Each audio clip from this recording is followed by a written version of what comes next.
قاسم بن محمد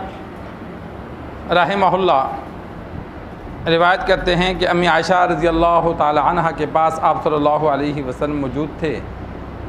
تو امی عائشہ رضی اللہ تعالی عنہ نے فرمایا، ہائے میرا سر، بیمار تھیں تو سر میں تکلیف تھی، تو وَرَأْسَهُ جملہ یہ کہا، جس طرح ہمارے ہاں پنجابی میں کہتے ہیں میرا سر پھٹا جا رہا ہے، مرنے لگی ہوں۔ تو آپ صلی اللہ علیہ وسلم نے فرمایا کہ اگر تو فوت ہو گئی تو میں تیرے لیے استغفار کروں گا اور تیرے لیے دعا کروں گا کہ تجھے پریشان ہونے کی ضرورت نہیں ہے، اگلا جہاں اچھا ہے۔ امی عائشہ رضی اللہ تعالی عنہ نے آگے سے پھر فرمایا، واسق لیاہو، ہائے میری تکلیف، ہائے میری موت، اور فرمایا میرا خیال یہ ہے کہ آپ میرا مرنا ہی پسند کرتے ہیں، اور اگر ایسا ہو گیا میں فوت ہو گئی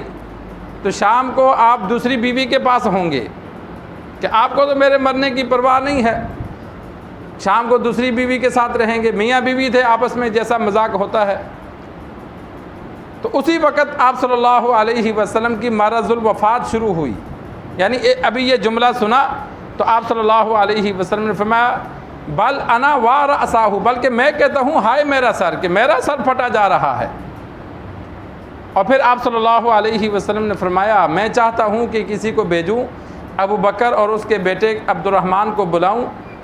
اور ان کے لیے لکھوا لوں، کہیں تمنا کرنے والا یا کہنے والا کہے نہ۔ اور پھر خود ہی آپ صلی اللہ علیہ وسلم نے فرمایا، اللہ بھی اور مومنین بھی ان کے علاوہ کسی کا پسند نہیں کریں گے، ان کے علاوہ ہر ایک کے لیے انکار کریں گے۔ امام بخاری رحمہ اللہ نے اس حدیث کو یہاں نقل کیا کہ اگر کوئی بندہ کسی تکلیف میں مبتلا ہے تو وہ تکلیف کا اظہار کرتا ہے تو اس میں کوئی حرج نہیں ہے۔ جس طرح بسا اوقات مریض شدت مرض کی وجہ سے چیخیں مارتا ہے یا روتا ہے یا بار بار ہار ہائے کرتا ہے، تو ظاہر بات ہے وہ جان بوجھ کے تو نہیں کرتا، وہ تکلیف کی وجہ سے کر رہا ہے۔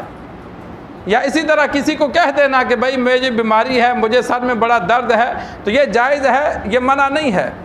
اور اس پر بطور دلیل کے یہ حدیث پیش کی کہ دیکھو امی عائشہ رضی اللہ تعالی عنہ نے سرکار دو عالم صلی اللہ علیہ وسلم سے اپنی بیماری کا ذکر کیا کہ ہائے میرا سر، اور پھر محبت میں آپس میں جو باتیں ہوئیں،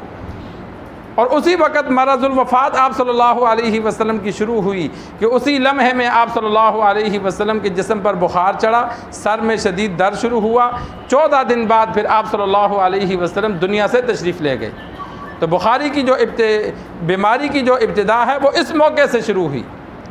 تو اس بیماری کی ابتدا میں سرکار دو عالم صلی اللہ علیہ وسلم نے اپنی خواہش کا اظہار کیا کہ میں چاہتا ہوں کہ بلا کر لکھوا دوں کہ میرے بعد خلیفہ ابو بکر ہوگا،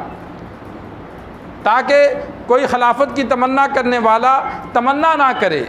یا کوئی خلافت کے بارے میں اپنے آپ کو پیش نہ کرے کہ مجھے خلیفہ بناؤ۔ پھر آپ صلی اللہ علیہ وسلم نے لکھوایا نہیں بلکہ خود ہی اپنے آپ کو تسلی دی کہ اللہ اور مومنین، اللہ اور مسلمان ابو بکر کے علاوہ کسی کو مانیں گے نہیں۔ اور ہوا بھی ایسا ہی، سرکار دو عالم صلی اللہ علیہ وسلم کے بعد اللہ نے ابو بکر رضی اللہ تعالی عنہ کو خلیفہ اول بنایا۔ مسلمانوں نے بھی اسی پر اتفاق کیا، کسی اور پر اتفاق نہیں کیا۔ عمر فاروق رضی اللہ تعالی عنہ نے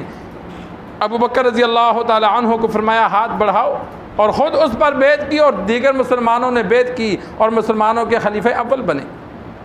تو امام بخاری رحمہ اللہ نے اس چیز کا ذکر کیا۔ اللہ سے دعا ہے اللہ ہمیں دین سیکھ کر سمجھ کر عمل کرنے کی توفیق عطا فرمائے۔